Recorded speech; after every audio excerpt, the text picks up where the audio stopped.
सत श्री अकाल बच्चों, नमस्कार सब ਨੂੰ। उम्मीद करते हैं सब ठीक होगे। ਅੱਜ ਆਪਾਂ जो पिछे पढ़िया है ਉਹਦੀ ਕੰਟੀਨਿਊਟੀ ਦੇ ਵਿੱਚ ਅੱਗੇ ਵਧਾਂਗੇ। ਪਿਛਲੇ ਵਾਰ ਜੋ ਆਪਾਂ ਵੀਡੀਓ ਦਿੱਤਾ ਸੀ ਉਸ ਦੇ ਵਿੱਚ ਆਪਾਂ ਕੁਝ ਟ੍ਰਿਕ ਬਣਾਇਆ ਸੀ ਆਪਣੇ ਕੋਲ ਐਟੋਮਿਕ ਨੰਬਰ ਤੇ ਐਟੋਮਿਕ ਮਾਸ ਦਾ ਆਪਸ ਵਿੱਚ ਕੁਝ ਇੱਕ ਰਿਲੇਸ਼ਨ ਸੀ ਜੋ ਪਹਿਲੇ 20 ਐਲੀਮੈਂਟ ਦੇ ਲਈ ਆਪਾਂ ਨੂੰ ਜ਼ਰੂਰੀ ਹੈ। ਜ਼ਿਆਦਾਤਰ ਆਪਾਂ ਨੂੰ ਗਿਵਨ ਹੋਏਗਾ ਪਰ ਕਈ ਵਾਰ ਨਹੀਂ ਵੀ ਹੋਏਗਾ, ਤਾਂ ਇਸ ਕਰਕੇ ਪਹਿਲੇ 20 ਐਲੀਮੈਂਟ ਦੇ ਲਈ ਆਪਾਂ ਆਪਣਾ ਮਾਸ ਨੰਬਰ ਜਾਂ ਐਟੋਮਿਕ ਮਾਸ ਯਾਦ ਰੱਖਾਂਗੇ ਔਰ ਉਸ ਨੂੰ ਆਪਾਂ ਕਿਵੇਂ ਯਾਦ ਰੱਖਣਾ ਹੈ ਉਹ ਆਪਾਂ ਪਿਛਲੇ ਵੀਡੀਓ ਵਿੱਚ ਗੱਲ ਕਰ ਚੁੱਕੇ ਹਾਂ।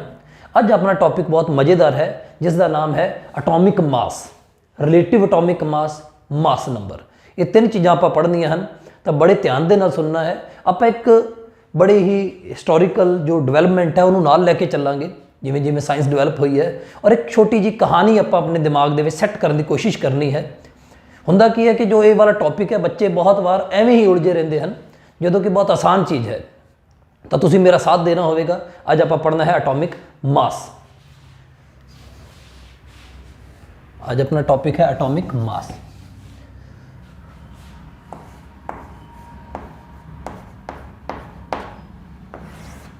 ਅਸਲ ਵਿੱਚ ਜਦੋਂ ਹੁਣ ਆਪਾਂ ਦੇਖਾਂਗੇ ਐਟੋਮਿਕ ਮਾਸ ਨੂੰ ਆਪਾਂ ਦੇਖਦੇ ਹਾਂ ਤਾਂ ਥੋੜਾ ਜਿਹਾ ਨਾਮ ਦੇ ਵਿੱਚ ਹੀ ਤੈਅ ਹੋ ਰਿਹਾ ਹੈ ਕਿ ਇਹ ਕੀ ਹੈ। ਮਾਸ ਆਫ ਐਨ ਐਟਮ, ਮਾਸ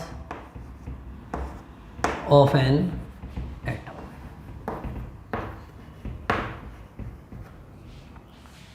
ਤਾਂ ਐਟੋਮਿਕ ਮਾਸ ਕੀ ਹੈ? ਮਾਸ ਆਫ ਐਨ ਐਟਮ, ਇੱਕ ਐਟਮ ਦਾ ਮਾਸ। ਹੁਣ ਸਵਾਲ ਹੈ, ਹੁਣ ਆਪਾਂ ਥੋੜਾ ਜਿਹਾ ਆਮ ਜ਼ਿੰਦਗੀ ਨਾਲ ਜੁੜਦੇ ਹਾਂ, ਆਪਾਂ ਚੀਜ਼ਾਂ ਨੂੰ ਕਿਵੇਂ ਤੋਲਦੇ ਹਾਂ। ਅੱਜ ਕੱਲ੍ਹ ਆਪਣੇ ਕੋਲ ਜੋ ਚੀਜ਼ ਦੇਖਣ ਨੂੰ ਮਿਲਦੀ ਹੈ, ਆਪਣੇ ਕੋਲ ਡਿਜੀਟਲ ਜੋ ਆ ਗਿਆ, ਕਾਂਟੇ ਆ ਗਏ, ਡਿਜੀਟਲ ਤਕੜੀਆਂ ਆ ਗਈਆਂ। ਪਹਿਲਾਂ ਕਿਆ ਹੋਇਆ ਕਰਦਾ ਸੀ, ਪਹਿਲਾਂ ਆਪਣੇ ਕੋਲ ਇਸ ਤਰ੍ਹਾਂ ਇੱਕ ਜੋ ਰੱਦੀ ਵਾਲਿਆਂ ਕੋਲ ਅਕਸਰ ਤੁਹਾਨੂੰ ਦੇਖਣ ਨੂੰ ਮਿਲੇਗੀ, ਇਹ ਵਾਲੀ ਚੀਜ਼ ਜੋ ਅਖਬਾਰਾਂ ਵਗੈਰਾ ਰੱਦੀ ਕਲੈਕਟ ਕਰ ਰਹੇ ਹੁੰਦੇ ਨੇ ਗਲੀਆਂ ਦੇ ਵਿੱਚ, ਉਹਨਾਂ ਕੋਲ ਅੱਜ ਵੀ ਇਹੋ ਜਿਹੀ ਤਕੜੀ ਹੁੰਦੀ ਹੈ। ਤਾਂ ਇੱਥੇ ਇਹਦੇ ਨਾਲ ਆਪਾਂ ਕੀ ਕਰਦੇ ਹਾਂ, ਅੱਜ ਕੱਲ੍ਹ ਆਪਾਂ ਜੋ ਮਾਸ ਤੋਲਦੇ ਹਾਂ, ਕਿਸੇ ਚੀਜ਼ ਨੂੰ ਆਪਾਂ ਤੋਲਣ ਦੀ ਪ੍ਰਕਿਰਿਆ ਸ਼ੁਰੂ ਕਰਦੇ ਹਾਂ ਕਿ ਕੋਈ ਚੀਜ਼ ਕਿੰਨੀ ਭਾਰੀ ਹੈ। ਔਰ ਅੱਜ ਕੱਲ੍ਹ ਆਪਾਂ ਨੂੰ ਬਹੁਤ ਆਦਤ ਹੋ ਗਈ, ਆਪਾਂ ਕਹਿ ਦਿੰਦੇ ਹਾਂ ਫਲਾਣੀ ਚੀਜ਼ ਉਹਦਾ ਵੇਟ ਹੈ 10 ਕਿਲੋ, 20 ਕਿਲੋ, 30 ਕਿਲੋ। ਮੇਰਾ ਵੇਟ ਜਿਵੇਂ ਹੈ 70 ਕਿਲੋ, 90 ਕਿਲੋ। ਆਪਾਂ ਇੱਦਾਂ ਵੇਟ ਦੇ ਲਈ ਵਰਡ ਯੂਜ਼ ਕਰਦੇ ਹਾਂ, ਕਿਲੋ ਦੇ ਵਿੱਚ ਆਪਾਂ ਆਮ ਗੱਲ ਕਰਦੇ ਹਾਂ। ਤਾਂ ਦਿਮਾਗ ਦੇ ਵਿੱਚ ਇੱਕ ਚੀਜ਼ ਬੈਠਦੀ ਹੈ ਕਿ ਹਰ ਚੀਜ਼ ਦਾ ਭਾਰ ਕਿਲੋ ਦੇ ਵਿੱਚ ਹੁੰਦਾ ਹੈ ਜਾਂ ਗ੍ਰਾਮਾਂ ਦੇ ਵਿੱਚ ਹੁੰਦਾ ਹੈ, ਕਿਲੋਗ੍ਰਾਮ ਦੇ ਵਿੱਚ ਹੁੰਦਾ ਹੈ। ਤਾਂ ਇਵੇਂ ਹੀ ਆਪਾਂ ਇੱਕ ਮੈਂ ਤੁਹਾਡੇ ਨਾਲ ਸਵਾਲ ਕਰਦਾ ਕਿ ਚੀਜ਼ ਦਾ ਮਾਸ ਕਿਵੇਂ ਤੋਲਿਆ ਜਾਂਦਾ ਹੈ। ਆਪਾਂ ਜਦੋਂ ਕਿਵੇਂ ਕਿਸੇ ਚੀਜ਼ ਨੂੰ ਕਿਵੇਂ ਕਹਿੰਦੇ ਆ ਕਿ ਇੰਨੇ ਕਿਲੋ ਹੋ ਗਈ, ਤਾਂ ਸਵਾਲ ਉੱਠਦਾ ਹੈ ਕਿ ਕਿਲੋ ਨੂੰ ਵੀ ਇੱਕ ਵਾਰ ਭੁੱਲ ਜਾਇਆ ਜਾਵੇ।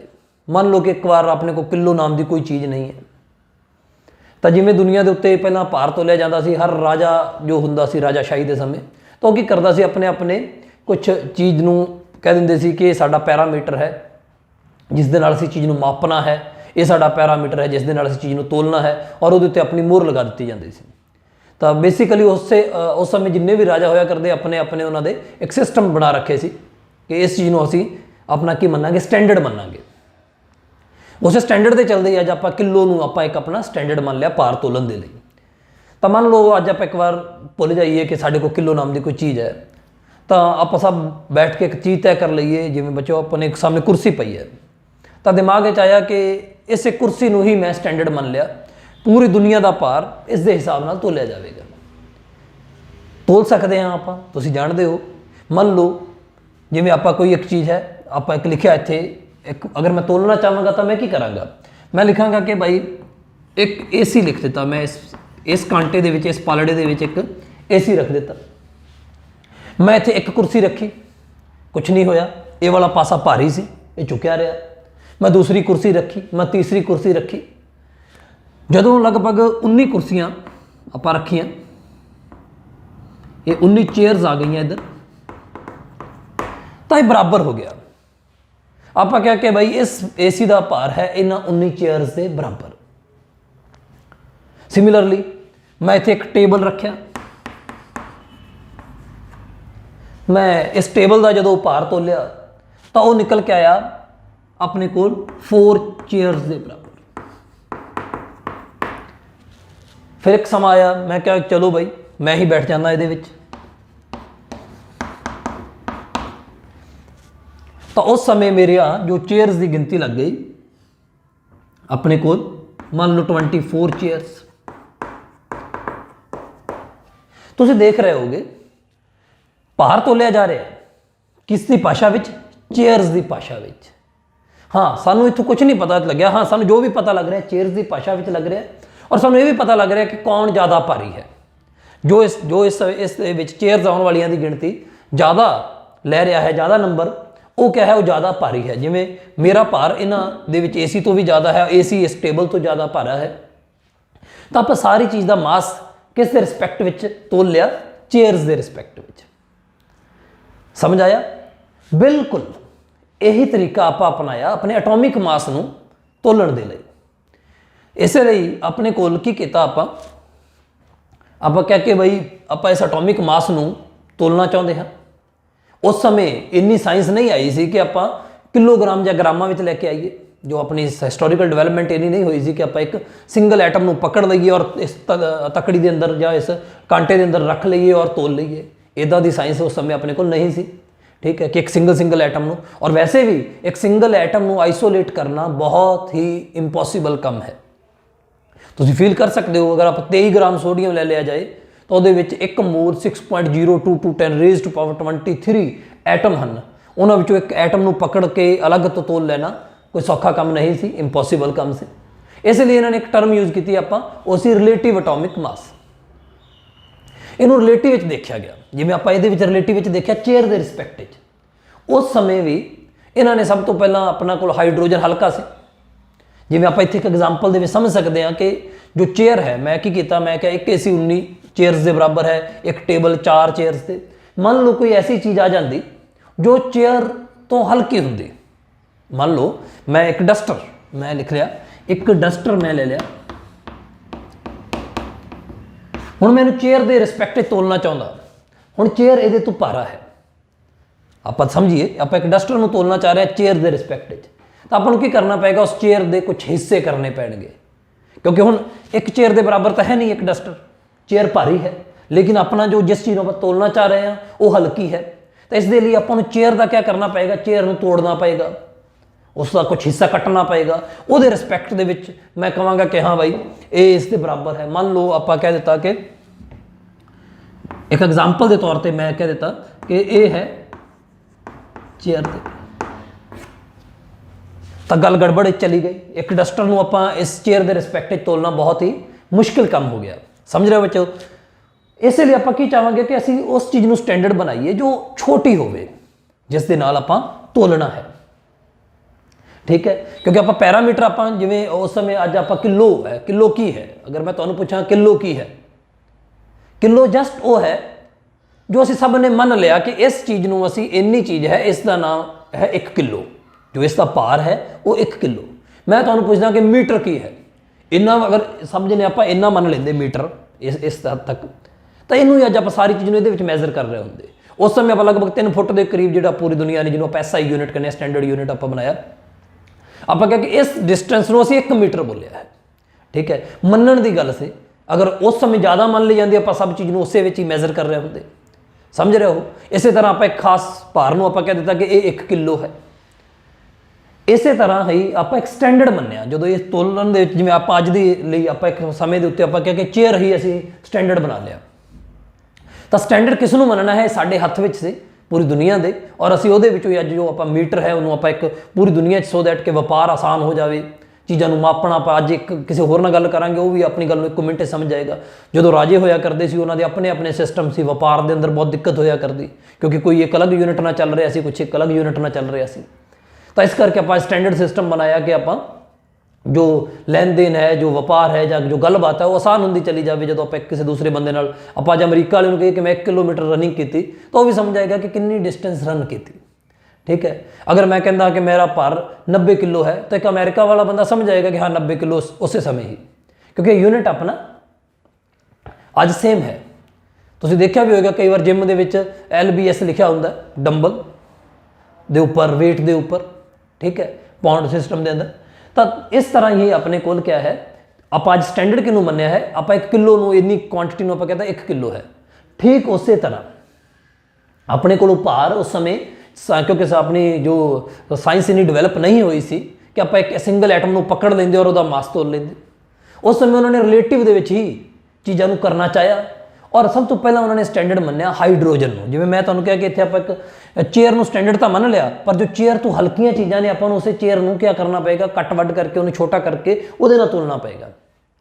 ਕਿਉਂ ਨਾ ਐਸੀ ਕੋਸ਼ਿਸ਼ ਕੀਤੀ ਜਾਏ ਕਿ ਆਪਾਂ ਜੋ ਯੂਨਿਟ ਹੈ, ਜੋ ਆਪਾਂ ਉਹ ਛੋਟੇ ਵਾਲੀ ਚੀਜ਼ ਨੂੰ ਮੰਨ ਲਈਏ, ਕਿਉਂਕਿ ਛੋਟੇ ਉਸ ਤੋਂ ਛੋਟੀਆਂ ਚੀਜ਼ਾਂ ਨੂੰ ਮੰਨ ਆਪਣੇ ਕੋਲ ਤੋਲਣਾ ਵੀ ਆਸਾਨ ਹੋ ਜਾਏਗਾ ਔਰ ਭਾਰੀ ਨੂੰ ਵੀ। ਤਾਂ ਇਸੇ ਤਰ੍ਹਾਂ ਆਪਾਂ ਕੀ ਕੀਤਾ, ਉਸ ਸਮੇਂ ਇਹਨਾਂ ਨੇ ਸਟੈਂਡਰਡ ਮੰਨਿਆ ਪਹਿਲਾਂ ਹਾਈਡਰੋਜਨ ਨੂੰ। ਇੱਕ ਵਾਰ ਪਹਿਲਾ ਸਟੈਂਡਰਡ ਮੰਨਿਆ ਗਿਆ ਸੀ ਹਾਈਡਰੋਜਨ ਨੂੰ। ਹਾਈਡਰੋਜਨ ਦੇ ਵਿੱਚ ਹਾਈਡਰੋਜਨ ਐਟਮ ਨੂੰ ਪਹਿਲਾ ਸਟੈਂਡਰਡ ਮੰਨਿਆ ਗਿਆ ਔਰ ਸਾਰੀ ਚੀਜ਼ ਨੂੰ ਇਹਦੇ ਹਿਸਾਬ ਨਾਲ ਤੋਲਿਆ ਗਿਆ, ਕਿਉਂਕਿ ਮੰਨਿਆ ਗਿਆ ਕਿ ਹਾਈਡਰੋਜਨ ਹਲਕੀ ਹੈ, ਬਾਕੀ ਚੀਜ਼ ਐਲੀਮੈਂਟ ਇਸ ਤੋਂ ਭਾਰੇ ਹੀ ਹਨ। ਤਾਂ ਕੌਣ ਕਿੰਨੇ ਹਾਈਡਰੋਜਨ ਦੇ ਐਟਮ ਯੂਜ਼ ਕਰਾਂਗੇ, ਅਗਰ ਆਪਾਂ ਇੱਥੇ ਇੱਕ ਐਟਮ ਇਧਰ ਲਿਆ ਤਾਂ ਉਹਦੇ ਕਿੰਨੇ ਐਟਮ ਉਹਦੇ ਇਕੁਅਲ ਕਰਨਗੇ, ਉੱਥੋਂ ਆਪਾਂ ਇਹ ਤੋਲਣ ਦੀ ਕੋਸ਼ਿਸ਼ ਕੀਤੀ। ਫਿਰ ਉਸ ਤੋਂ ਬਾਅਦ ਕਾਫੀ ਵੈਲਿਊਜ਼ ਕਿਆ ਹੋਣ ਲੱਗੀਆਂ, ਫ੍ਰੈਕਸ਼ਨ ਦੇ ਵਿੱਚ ਜਾਣ ਲੱਗੀਆਂ। ਤਾਂ ਇਹਨਾਂ ਨੇ ਕੀ ਕੀਤਾ, ਆਪਣੇ ਸਾਇੰਟਿਸਟਾਂ ਨੇ ਇਹਨਾਂ ਫੈਸਲਾ ਲਿਆ ਕਿ ਹਾਈਡਰੋਜਨ ਨੂੰ ਸਟੈਂਡਰਡ ਨਾ ਮੰਨ ਕੇ ਸਟੈਂਡਰਡ ਮੰਨਿਆ ਜਾਏ ਆਕਸੀਜਨ ਐਟਮ ਨੂੰ। ਆਕਸੀਜਨ ਗੈਸ ਦੇ ਵਿੱਚ ਜੋ ਆਕਸੀਜਨ ਐਟਮ ਹੈ, ਇਹ ਮੋਲੀਕਿਊਲ ਹੈ, ਇਹਨੂੰ ਸਟੈਂਡਰਡ ਮੰਨਿਆ ਜਾਏ ਔਰ ਇਹਦਾ 1/16 ਕਰ ਦਿੱਤਾ ਜਾਵੇ। ਇਹਨੂੰ ਆਪਾਂ ਇੱਕ ਜੋ ਇੱਕ ਪਾਲੜੇ ਦੇ ਵਿੱਚ ਇੱਧਰ ਇੱਕ ਐਟਮ ਰੱਖਿਆ ਗਿਆ ਔਰ ਦੂਸਰੀ ਤਰਫ ਕੀ ਰੱਖਿਆ ਗਿਆ, 1/16 of 1 atom of oxygen, 1 atom. ਇਸ ਦੇ ਨਾਲ ਆਪਾਂ ਤੋਲਣਾ ਸ਼ੁਰੂ ਕੀਤਾ। ਫਿਰ ਵੈਲਿਊਜ਼ ਫ੍ਰੈਕਸ਼ਨ ਵਿੱਚ ਚਲੀਆਂ ਗਈਆਂ। 1961 ਦੇ ਅੰਦਰ 1961 ਦੇ ਅੰਦਰ ਆਪਣੇ ਜੋ ਸਾਇੰਟਿਸਟਾਂ ਨੇ ਫੈਸਲਾ ਲਿਆ ਕਿ ਸਟੈਂਡਰਡ ਮੰਨਿਆ ਜਾਵੇ ਕਿਸ ਨੂੰ, ਕਾਰਬਨ 12 ਨੂੰ। ਇਸ ਦੇ ਉਹਨਾਂ ਨੇ ਜੋ ਤੋਲਣ ਦੇ ਲਈ ਆਪਾਂ ਇੱਕ ਯੂਜ਼ ਕੀਤਾ, ਉਹਨਾਂ ਨੇ ਕਿਹਾ ਕਿ ਬਈ ਇਸ ਨੂੰ ਆਪਾਂ ਜੋ ਸਟੈਂਡਰਡ ਮੰਨਾਂਗੇ ਉਹ ਹੈ 1/12 of mass of 1 atom of C12। ਤਾਂ ਇਸ ਨੂੰ ਆਪਾਂ 1961 ਦੇ ਅੰਦਰ ਇਹ ਵਾਲਾ ਜੋ ਆਪਾਂ ਅੱਜ ਫੋਲੋ ਕਰ ਰਹੇ ਹਾਂ। ਪਹਿਲਾਂ ਇਹਨਾਂ ਦੇ ਵਿੱਚ ਕਾਰਨ ਕੀ ਸੀ, ਪਹਿਲਾਂ ਉਹਨਾਂ ਨੇ ਹਾਈਡਰੋਜਨ ਨੂੰ ਛੋਟਾ ਹੋਣ ਕਰਕੇ ਮੰਨਿਆ ਕਿ ਭਾਈ ਸਭ ਤੋਂ ਛੋਟੇ ਵਾਲਾ ਯੂਨਿਟ ਲੈ ਲਿਆ ਜਾਏ, ਲੇਕਿਨ ਫ੍ਰੈਕਸ਼ਨ ਵਿੱਚ ਚਲਾ ਗਿਆ। ਦੂਸਰੀ ਵਾਰ ਆਕਸੀਜਨ ਦਾ 1/16 ਲਿਆ ਗਿਆ, ਇਹਦਾ ਐਟਮ ਦਾ, ਆਕਸੀਜਨ ਐਟਮ ਦਾ ਮਾਸ ਇਸ ਦੇ ਨਾਲ ਤੋਲਿਆ ਗਿਆ। ਇਸ ਦੇ ਨਾਲ ਤੋਲਿਆ ਗਿਆ ਦਾ ਮਤਲਬ ਕੀ ਹੈ, ਇੱਕ ਤਰਫ ਆਪਾਂ ਐਲੀਮੈਂਟ ਨੂੰ ਰੱਖ ਰਹੇ ਸੀ ਜਿਸ ਨੂੰ ਤੋਲਣਾ ਹੈ ਔਰ ਦੂਸਰੀ ਤਰਫ ਆਪਾਂ ਜੋ ਆਪਾਂ ਸਟੈਂਡਰਡ ਮੰਨਿਆ ਹੈ ਇਸ ਦੇ ਰਿਸਪੈਕਟ ਵਿੱਚ ਤੋਲ ਰਹੇ ਸੀ, ਬਿਲਕੁਲ ਜਿਵੇਂ ਅੱਜ ਆਪਾਂ ਚੇਅਰਸ ਨੂੰ ਸਟੈਂਡਰਡ ਮੰਨਿਆ ਹੈ। ਸਮਝ ਰਹੇ ਹੋ ਬੱਚੋ, ਬਹੁਤ ਆਸਾਨ ਹੈ ਚੀਜ਼ਾਂ ਨੂੰ ਤੋਲਣਾ ਹੈ। ਆਪਾਂ ਜੋ ਜਿਵੇਂ ਤੋਲਦੇ ਆਏ ਹਾਂ, ਆਪਾਂ ਜਦੋਂ ਪੁਰਾਣੀ ਚੱਕੀ ਵਗੈਰਾ ਦੇ ਉੱਤੇ ਤੁਸੀਂ ਜਾਓਗੇ, ਅੱਜ ਵੀ ਉੱਥੇ ਪੁਰਾਣੇ ਇਹੋ ਜਿਹਾ ਸਿਸਟਮ ਤੁਹਾਨੂੰ ਦੇਖਣ ਨੂੰ ਮਿਲੇਗਾ। ਹਾਂ ਬੇਸ਼ੱਕ ਅੱਜ ਕੱਲ੍ਹ ਡਿਜੀਟਲ ਮਸ਼ੀਨਾਂ ਜ਼ਿਆਦਾ ਨੇ, ਉਹਨਾਂ ਦੇ ਉੱਪਰ ਹੀ ਤੋਲਿਆ ਜਾਂਦਾ ਮਾਸ, ਲੇਕਿਨ ਜਦੋਂ ਰੱਦੀ ਵਾਲੇ ਹੋ ਗਏ ਜਾਂ ਤੁਸੀਂ ਆਟਾ ਚੱਕੀਆਂ ਦੇ ਉੱਪਰ, ਅੱਜ ਵੀ ਇਹਨਾਂ ਦੇ ਵਿੱਚ ਤੁਸੀਂ ਭਾਰ ਤੋਲਣ ਦੇ ਲਈ ਇਹ ਯੂਜ਼ ਕੀਤੀਆਂ ਜਾਂਦੀਆਂ ਹਨ। ਹੁਣ ਕੀ ਹੈ, ਫਿਰ ਮੈਂ ਦੁਬਾਰਾ ਆਉਣਾ ਹਾਂ, ਜਦੋਂ ਆਪਾਂ ਚੇਅਰ ਨੂੰ ਸਟੈਂਡਰਡ ਮੰਨਿਆ, ਜਦੋਂ ਆਪਾਂ ਚੇਅਰ ਨੂੰ ਸਟੈਂਡਰਡ ਮੰਨ ਲਿਆ, ਆਪਾਂ ਨੂੰ ਸਾਰਾ ਦੁਨੀਆ ਦਾ ਭਾਰ ਆਪਾਂ ਚੇਅਰ ਦੇ ਭਾਸ਼ਾ ਦੇ ਵਿੱਚ ਲਿਖ ਸਕਦੇ ਹਾਂ। ਆਪਾਂ ਨੂੰ ਕਿਲੋ ਦੇ ਵਿੱਚ ਹਾਲੇ ਤੱਕ ਕੋਈ ਅਗਰ ਇਸ ਚੀਜ਼ ਨੂੰ ਮੈਂ ਦੇਖਾਂ ਤਾਂ ਕੋਈ ਕਿਲੋ ਦੇ ਵਿੱਚ ਮਾਸ ਨਹੀਂ ਮਿਲਿਆ ਸਾਨੂੰ, ਕਿਲੋ ਦੇ ਵਿੱਚ ਆਪਾਂ ਵੇਟ 'ਚ ਨਹੀਂ ਹਾਂ, ਲੇਕਿਨ ਫਿਰ ਵੀ ਅਸੀਂ ਹਰ ਚੀਜ਼ ਦਾ ਇਹ ਫੈਸਲਾ ਕਰ ਸਕਦੇ ਹਾਂ ਕੌਣ ਭਾਰੀ ਹੈ ਇੱਕ ਦੂਜੇ ਦੇ ਰਿਸਪੈਕਟ ਦੇ ਵਿੱਚ। ਜਿਵੇਂ ਇੱਥੇ AC ਦੇ ਰਿਸਪੈਕਟ 'ਚ ਮੇਰਾ ਭਾਰ ਜ਼ਿਆਦਾ ਸੀ, AC ਟੇਬਲ ਤੋਂ ਭਾਰਾ ਸੀ। ਇਹ ਆਪਾਂ ਇਸ ਚੇਅਰ ਦੀ ਭਾਸ਼ਾ ਦੇ ਵਿੱਚ ਆਪਾਂ ਸਾਰੇ ਦਾ ਮਾਸ, ਸਾਰਾ ਮਾਸ ਜਾਂ ਵੇਟ ਰਿਸਪੈਕਟ ਦੇਖ ਸਕਦੇ ਹਾਂ, ਕਿਹੜੀ ਚੀਜ਼ ਭਾਰੀ ਹੈ, ਕਿਹੜੀ ਚੀਜ਼ ਹਲਕੀ ਹੈ, ਜਾਂ ਕਿੰਨਾ ਚੀਜ਼ਾਂ ਦਾ ਭਾਰ ਆਪਸ ਵਿੱਚ ਬਰਾਬਰ ਹੈ। ਲੇਕਿਨ ਗ੍ਰਾਮ ਔਰ ਕਿਲੋਗ੍ਰਾਮ ਦੀ ਭਾਸ਼ਾ ਦੇ ਵਿੱਚ ਆਪਾਂ ਨਹੀਂ ਗਏ। ਸਿਮਿਲਰਲੀ ਜਦੋਂ ਆਪਾਂ ਐਟਮਸ ਦਾ ਮਾਸ ਤੋਲਣਾ ਚਾਹਿਆ, ਆਪਾਂ ਕਿਹਨੂੰ ਸਟੈਂਡਰਡ ਮੰਨ ਲਿਆ, ਇਸ ਚੀਜ਼ ਨੂੰ। ਇੱਕ ਤਰਫ ਆਪਾਂ ਇਹਨੂੰ ਰੱਖ ਰਹੇ ਸੀ, ਦੂਸਰੀ ਤਰਫ ਆਪਾਂ ਆਪਣਾ ਐਲੀਮੈਂਟ ਰੱਖ ਰਹੇ ਸੀ। ਤੁਸੀਂ ਇਸ ਦਾ ਇੱਕ ਹਲਕਾ ਜਿਹਾ ਸਕਰੀਨਸ਼ਾਟ ਲਓ, ਫਿਰ ਆਪਾਂ ਇਸ ਤੋਂ ਅੱਗੇ ਕੰਟੀਨਿਊ ਕਰਦੇ ਹਾਂ।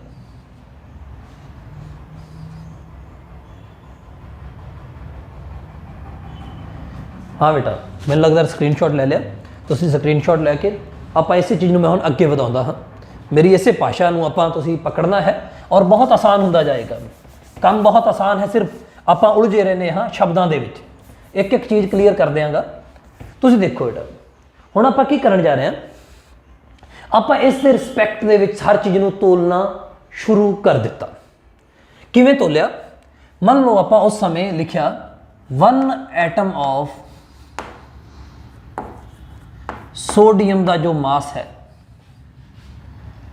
ਉਹ ਕੀ ਆਇਆ ਆਪਣੇ ਕੋਲ, ਜਦੋਂ ਇੱਧਰ ਆਪਾਂ ਸੋਡੀਅਮ ਰੱਖ ਦਿੱਤਾ, ਇੱਧਰ ਆਪਾਂ ਕਿਸ ਨੂੰ ਲਿਖਣਾ ਸ਼ੁਰੂ ਕਰ ਦਿੱਤਾ, ਇਹਦੇ unit 1/12 of 1 atom of C12। ਇਹ C12 ਹੀ ਕਿਉਂ, C14 ਜਾਂ ਉਹ ਆਪਾਂ ਡਿਸਕਸ ਕਰਾਂਗੇ। C12 ਆਪਾਂ ਕਿਉਂ ਬਾਰ-ਬਾਰ ਮੈਂਸ਼ਨ ਕਰ ਰਹੇ ਹਾਂ, C12 ਇਸ ਦੇ ਉੱਤੇ ਵੀ ਆਪਾਂ ਇੱਕ ਡਿਟੇਲ ਗੱਲ ਕਰਾਂਗੇ। ਆਈਸੋਟੋਪਸ ਨੂੰ ਪੜਾਂਗੇ, ਉਹਨਾਂ ਦੇ ਆਪਾਂ ਉਹਨਾਂ ਦੇ ਵਿੱਚ ਜਿਵੇਂ ਕਲੋਰੀਨ ਦਾ 35.5 ਕਿਉਂ ਆਇਆ, ਇਹ ਵੀ ਚੀਜ਼ ਆਪਾਂ ਡਿਸਕਸ ਕਰਨੀ ਹੈ।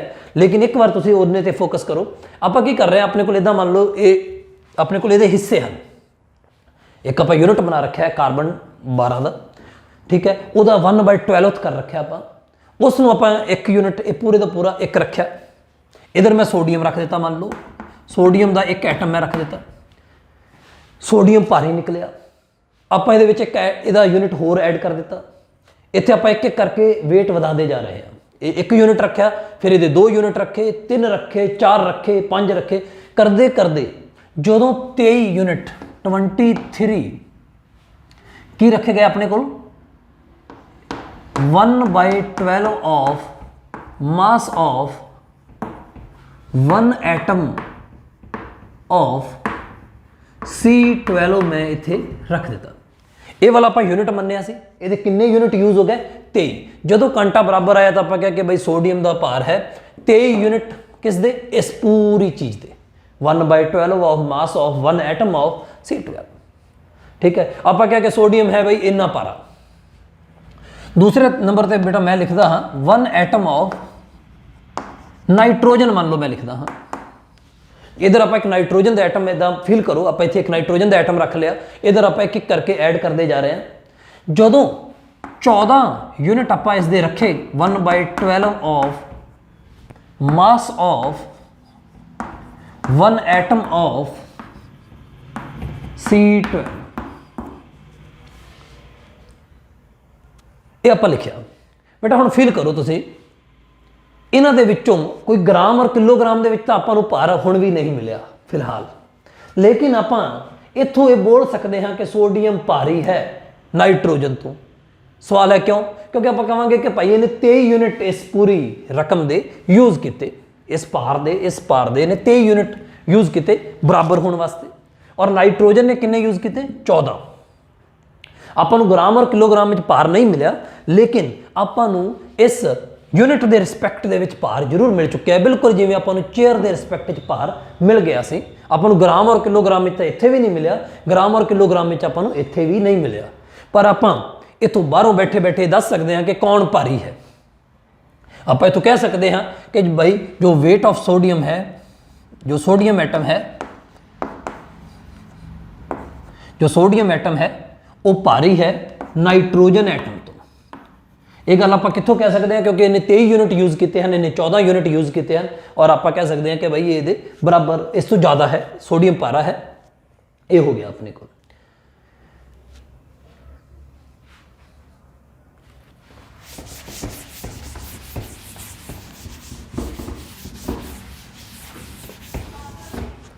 तो बेटा फिर आओ, मैं फिर एक चीज़ का मास लिखता, मैं लिख रहा 1 एटम ऑफ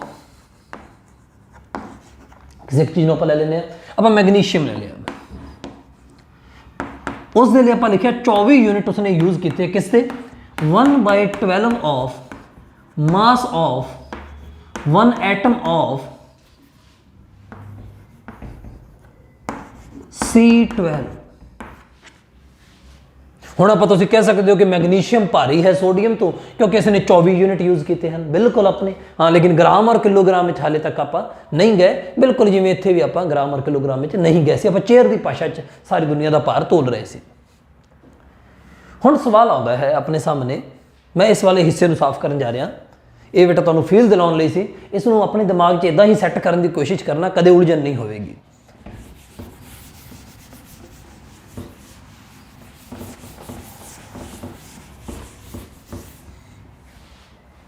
तो देखो बेटा, सानू सारा जो एलिमेंट्स सन जो उन्होंने मास मिल रहा है in terms of 1/12 of mass of 1 atom of C12।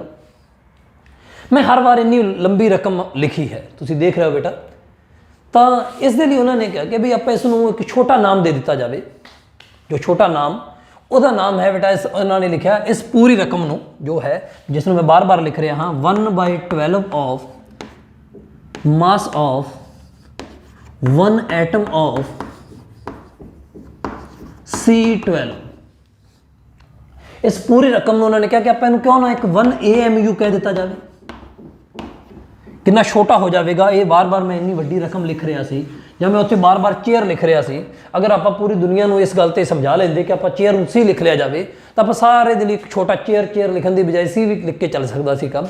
ਬਿਲਕੁਲ ਉਸੇ ਤਰ੍ਹਾਂ ਇਸ ਇੰਨੀ ਲੰਬੀ ਰਕਮ ਨੂੰ ਬਾਰ-ਬਾਰ ਲਿਖਣ ਦੀ ਬਜਾਏ ਮੈਂ ਇੱਥੇ 1 AMU ਲਿਖ ਕੇ ਵੀ, ਹੁਣ ਇਹਦਾ ਮਾਸ ਕਿਵੇਂ ਲਿਖ ਸਕਦੇ ਆ ਆਪਾਂ ਲਿਖ ਸਕਦੇ ਹਾਂ ਕਿ 1 ਐਟਮ ਆਫ ਸੋਡੀਅਮ ਕਿਆ ਹੈ 23 AMU। ਇਹ ਆ ਗਿਆ ਆਪਣੇ ਕੋਲ 14 AMU। ਇਹ ਆ ਗਿਆ ਆਪਣੇ ਕੋਲ 24 AMU, 24 AMU।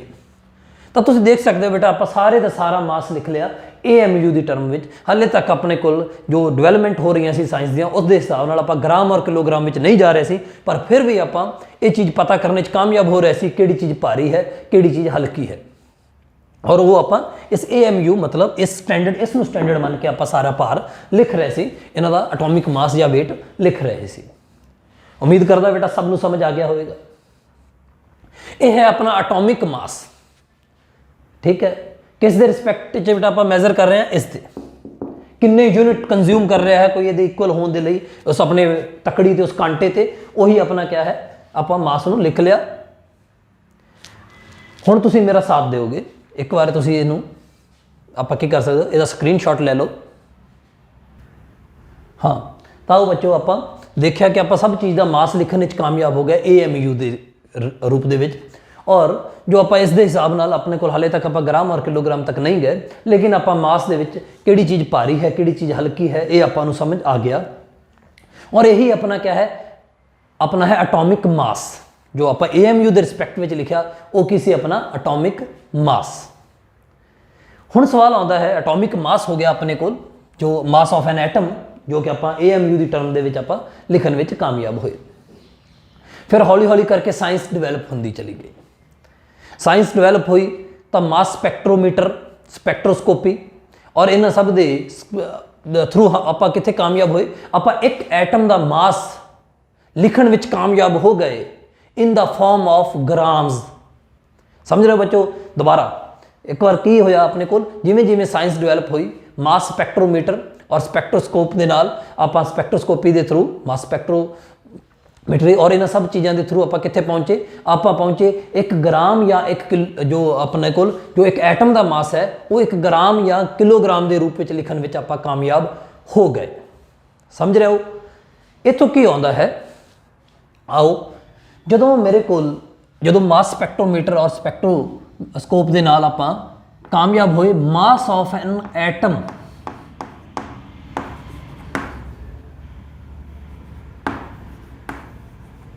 of C12 ਆਪਾਂ ਲਿਖਣ ਵਿੱਚ ਕਾਮਯਾਬ ਹੋਏ। ਕਿਸ ਦੀ ਮਦਦ ਦੇ ਨਾਲ? ਮਾਸ ਸਪੈਕਟਰੋਮੀਟਰ ਦੀ ਮਦਦ ਦੇ ਨਾਲ। ਔਰ ਉਹ ਆਇਆ ਆਪਣੇ ਕੋਲ 1.992648 10 raised to power -23 ਗ੍ਰਾਮ। ਇੱਥੇ ਬੇਟਾ ਆਪਾਂ ਜਦੋਂ ਆਪਣੇ ਕੋਲ ਇੱਕ ਐਟਮ ਦਾ ਮਾਸ ਆਪਾਂ ਗ੍ਰਾਮ ਔਰ ਕਿਲੋਗ੍ਰਾਮ ਵਿੱਚ ਲਿਖਣ ਵਿੱਚ ਕਾਮਯਾਬ ਹੋਏ ਤਾਂ ਆਪਾਂ ਸਭ ਦੇ ਸਭ ਜੋ ਮਾਸ ਹੈਗੇ ਸੀ ਆਪਣੇ ਕੋਲ ਪਹਿਲਾਂ, ਜਾਂ ਆਪਣਾ 1 AMU ਜਿਸ ਨੂੰ ਆਪਾਂ AMU ਬੋਲ ਰਹੇ ਸੀ, ਕਿਉਂਕਿ ਉਸ ਸਮੇਂ ਆਪਾਂ ਸਿਰਫ AMU ਦੇ ਰਿਸਪੈਕਟ ਦੇ ਵਿੱਚ, ਮਤਲਬ ਆਪਾਂ ਇੱਕ ਆਪਣੇ ਬਣਾਏ ਹੋਏ ਯੂਨਿਟ ਦੇ ਹਿਸਾਬ ਦੇ ਨਾਲ ਚੱਲ ਰਹੇ ਸੀ। ਪਰ ਲੇਕਿਨ ਆਪਾਂ ਨੂੰ ਅੱਜ ਦੀ ਸਾਇੰਸ ਦੇ ਸਮੇਂ, ਅੱਜ ਦੇ ਸਮੇਂ 'ਚ ਆਪਾਂ ਨੂੰ ਆਦਤ ਹੈ ਮਾਸ ਨੂੰ ਦੇਖਣ ਦੀ ਗ੍ਰਾਮ ਔਰ ਕਿਲੋਗ੍ਰਾਮ ਦੇ ਰੂਪ ਦੇ ਵਿੱਚ। ਤਾਂ ਉਸ ਗ੍ਰਾਮ ਤੱਕ ਪਹੁੰਚਾਉਣ ਦਾ ਕੰਮ ਆਪਾਂ ਨੂੰ ਕਿਸ ਨੇ ਕੀਤਾ? ਆਪਣੇ ਕੋਲ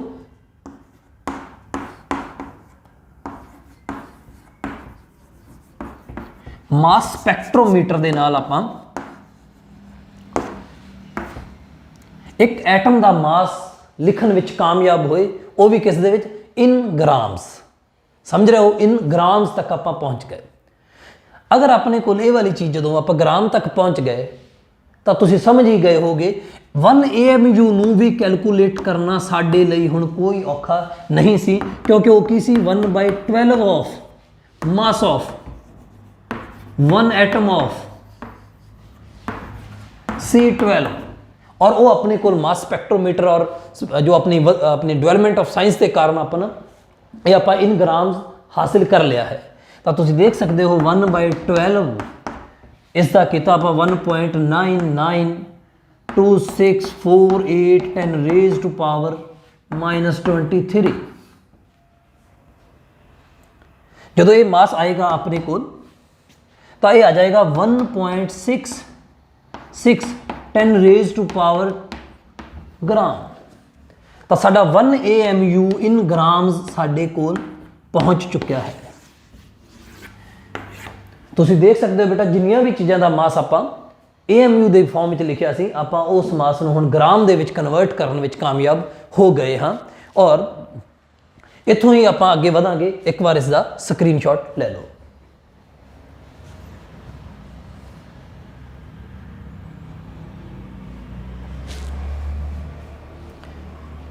तो हुण मैं अगे वधदा हाँ इस चीज़ को लैके।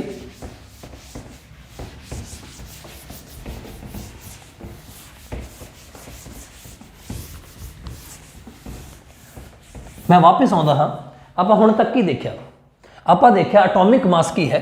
एटॉमिक मास अपने लिए की सी एटॉमिक मास है एटॉमिक मास अपने कोल सी किसी चीज़ का मास जो आप किस दे विच एक्सप्रैस सी AMU के अंदर। ये वाला मास क्या सी AMU के अंदर एक्सप्रैस्ड सी। मतलब आप 1/12 इसमें आप स्टैंडर्ड बन के आप इस दे हिसाब नाल सारा वेट कर रहे सी।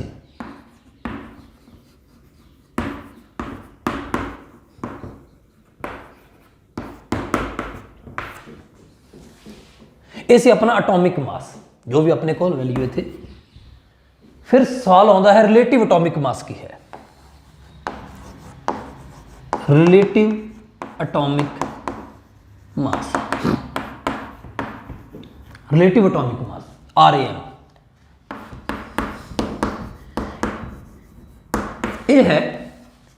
इसके लिए आप जो मैथमेटिकली लिखते हैं आप लिखते हैं मास ऑफ एन एटम। जो मास ऑफ एन एटम आप किहदे विच लिख रहे हैं इन AMU upon 1/12 of mass of an atom of C12 जो कि अपने आप में की है अपना AMU। तो बेटा तुम देखोगे इस पूरी रकम में तो आप एक AMU क्या है तो ये अपने आप कट के की आ जाएगा अपने को। अगर मैं इतने लिखता हाँ मान लो मैं सोडियम के लिए लिखता हाँ अपने को है relative atomic mass of sodium. देखो ऊपर बेटा क्या आएगा ऊपर आएगा 23 AMU और नीचे क्या आएगा इस पूरी रकम में बेटा आप की बोलिया सी 1 AMU। ये कट गया ये आ गया 23। सिमिलरली अपने को आ गया रिलेटिव एटॉमिक मास ऑफ मान लो आप बेटा चल रहे हैं चलेगा कैल्शियम वो आएगा 40 AMU अपॉन 1 AMU। ये भी कट गया ये आ गया अपने को 40। अब बेटा तुम देख रहे हो जो रिलेटिव एटॉमिक मास है वो की है जो अपने को एटॉमिक मास आया AMU अगर उसके पीछे वाला आप AMU उतार लेंगे हैं तो वो अपना की हो जाता है रिलेटिव एटॉमिक मास। समझ रहे हो। और यही अपना की होता है मास नंबर। जो अगर मैं तुहाडे कोल सामने बेटा मैं एक चीज़ लिखदा हाँ मैं तुहाडे सामने मैं लिखा कि मेरे कोल है सोडियम। सोडियम है सोडियम अगर तो बेटा मैं लिख दिता 23 तो तुहाडे दिमाग दे विच घंटी वज जानी चाहिए है। एक ही गिवन है तुहानू मास नंबर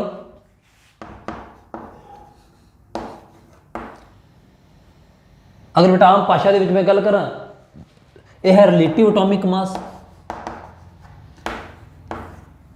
अगर बेटा मैं ऐसी चीज़ के पीछे लिख दिंदा 23 AMU तो उस समय बेटा अपने को की है एटॉमिक मास।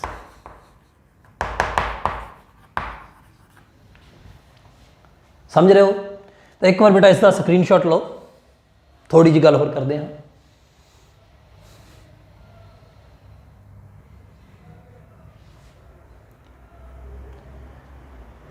ताओ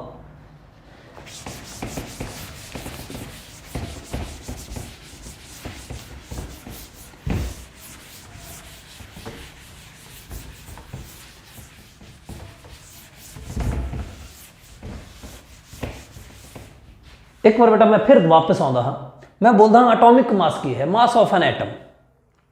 हुण सवाल आता है कि एटम में है की, अपने कोल एटम अपने को स्मॉलेस्ट पार्टिकल से डाल्टन के हिसाब के नाल, फिर आपां नूं पता चलिया कि इस दे अंदर तां इलैक्ट्रॉन भी हैं, प्रोटोन भी हैं। तो उस समय तक बेटा रदरफोर्ड इत्थे तक पहुंच गया सी। रदरफोर्ड ने कहा कि भी जो पॉजिटिव चार्ज है वो तो है एट सेंटर, और नैगेटिव चार्ज जो इलैक्ट्रॉन की फॉर्म में उसके अराउंड चक्कर कट रहा है। ये गल आप जानते हैं रदरफोर्ड और बोहर मॉडल के हिसाब से। फिर सवाल आया अगर इस हिसाब के चलते तो मास ऑफ एन एटम की होंदा, मास ऑफ एन एटम की है, मास ऑफ एन एटम होंदा मास ऑफ प्रोटॉन्स जो सेंटर ते हैं प्लस मास ऑफ इलैक्ट्रॉन्स।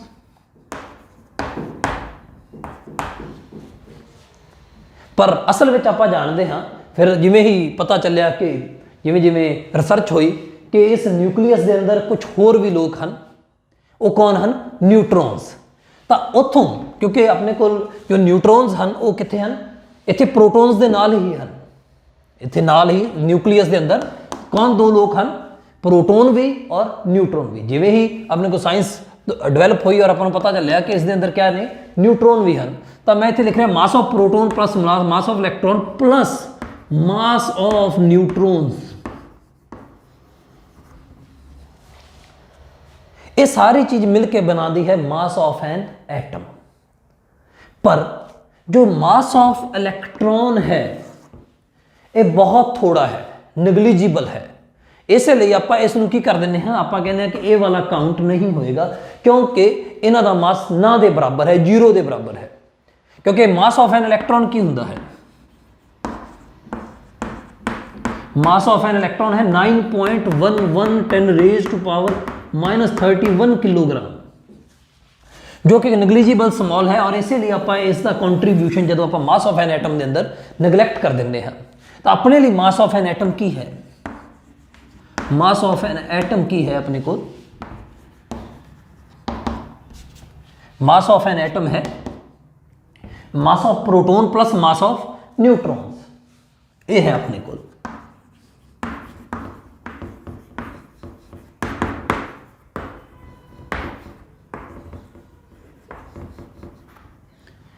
और जो स्टडी दे विच आपां पाया कि जो मास ऑफ प्रोटोन और मास ऑफ न्यूट्रॉन है ये लगभग बराबर है। इन्हां दे अंदर का जो फर्क है वो बहुत थोड़ा है, निगलिजिबल है, और लगभग ये मास के है इन्हां दा आपस दे विच बराबर है। इन्हां दा लगभग मास बराबर है 1.67 टू 1.675। तो उस हिसाब के नाल आपां की पाया कि अगर ये मान लो 10 हैं, 10 ये हैं, तो टोटल जो मास है वो इन्होंने दोनों के क्योंकि बराबर है तो एक ही गल है। तो आप ये लिए जो मास ऑफ एन एटम की हो सकता है अपने लिए इन्होंने दोनों को कंबाइन रूप के इस करके, क्योंकि दोनों के मास के फर्क नहीं है, प्रोटोन को चार्ज है, न्यूट्रन न्यूट्रल है।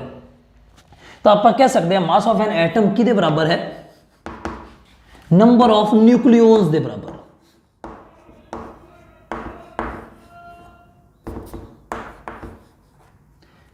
और इसे ही नंबर ऑफ न्यूक्लियॉन्स किहदे लिए यूज किया जाता है, प्रोटोन ते न्यूट्रॉन को जो कंबाइन रूप के आप इन्हां दा नाम रखा है प्रोटोन प्लस न्यूट्रॉन आप इकट्ठा बोलना हो जो न्यूक्लियस के अंदर रहिंदे हैं, इन्हां दे लिए आप यूज करते हैं न्यूक्लियॉन्स।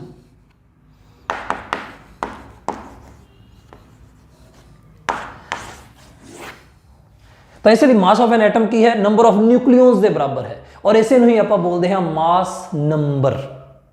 एक ही अपना यही है अपना mass number. Number of nucleons ही क्या कहलाते हैं, मास नंबर। हुण तुसीं समझ गए होगे जो अपने को रिलेटिव एटॉमिक मास है ਉਹਦਾ भी यूनिट नहीं आया क्योंकि कैंसल हो गया। लेकिन कैंसल होया वो अलग कारण है। ये जो मास नंबर है कि नंबर ऑफ न्यूक्लियॉन्स, न्यूक्लियॉन्स की है नंबर ऑफ प्रोटॉन्स जो सेंटर ते हैं न्यूक्लियस के अंदर, और नंबर ऑफ न्यूट्रॉन्स जो दोनों का सम है वही की है अपने को मास नंबर है, मास नंबर है वो अपना। फिर एक बच्चों के दिमाग में आएगी गल कि इसका मतलब है जो 35.5 जो आप क्लोरीन के लिए मास नंबर लिखा है, क्लोरीन का मास नंबर अपन पिछली लैक्चर भी आप याद रखने की कोशिश की 35.5 आया। इसका मतलब की है कि ये कोई एक अदा कोई हाफ हो रखा है न्यूट्रन या अद्धा कितों आ गया। तो बेटा इसका जवाब मैं तुम्हें देवांगा, आप इस दे उत्ते भी एक अलग डिस्कशन करांगे।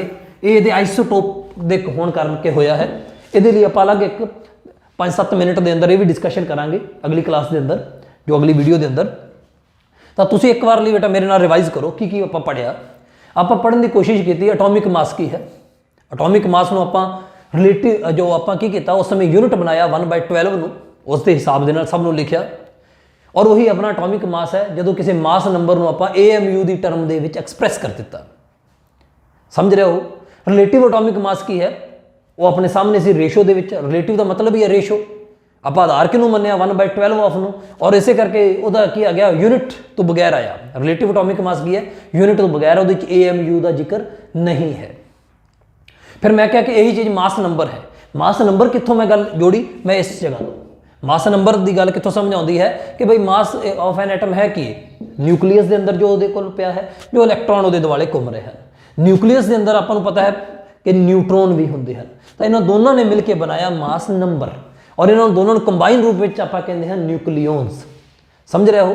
तो आप फिलहाल कितने तक पढ़िया, आपू जो स्टडी के आप देखा कि मास स्पैक्ट्रोमीटर के आने नाल ही आप ग्राम और किलोग्राम की भाषा के एक एटम का मास लिख सकते हाँ। इस तो पहला आप की कर रहे थे, आप उन्होंने अपनी तरफ तो एक मन्निया होया स्टैंडर्ड के हिसाब के तोड़ रहे थे, जिसका नाम से अपने को स्टैंडर्ड आप समय समय के बदले। पहली बार हाइड्रोजन बनया स्टैंडर्ड, फ्रैक्शन के वैल्यूज आईया।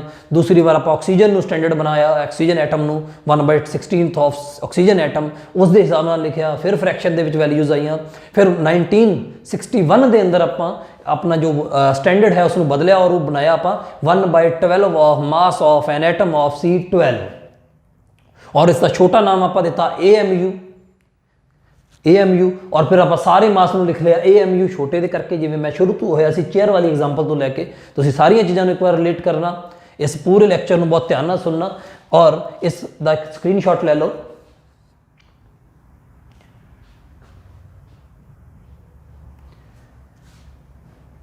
पाउज करके आराम दे नाल स्क्रीनशॉट लिया करो। तो जो इसका स्क्रीनशॉट ले लो, एक बार सारी चीज़ को दिमाग के वापस बोलना, और आप देखना है कि असी कितों किवें तक पहुँचे हैं, क्योंकि अगे आप पढ़ना है मोलर मास, मॉलिक्यूलर मास। तो ये सारी चीज़ के लिए अपन ये जरूरी है। और अपन मास नंबर की है उसका पता लग गया, रिलेटिव एटॉमिक मास पता लग गया, और एटॉमिक मास अपन पता लग गया। तो ये सारी चीज़ को पढ़ना है, विचारना है, अपने दोस्तों तक भी शेयर करो। अगर जिस जगह से समझ नहीं आई तो उसके लिए कमेंट जरूर करना जिथे किते भी दिक्कत है। और हाँ, इसको अपने दिमाग के एक बहुत ही हिस्सों के नाल जोड़ते चले जाओ, क्योंकि एक एक जिवें आप किताब किवें बनती है, एक पेज जुड़न के नाल बहुत ध्यान के नाल सारी चीज़ों सिस्टम के नाल जोड़ते जाना है। कन्फ्यूजन नहीं होनी चाहिए। कैमिस्ट्री के अपन कन्फ्यूजन मरा जाती है। तो तुसी इस चीज़ को शेयर करो और पढ़ते रहो। मिलते हाँ अगली वीडियो के। धन्यवाद।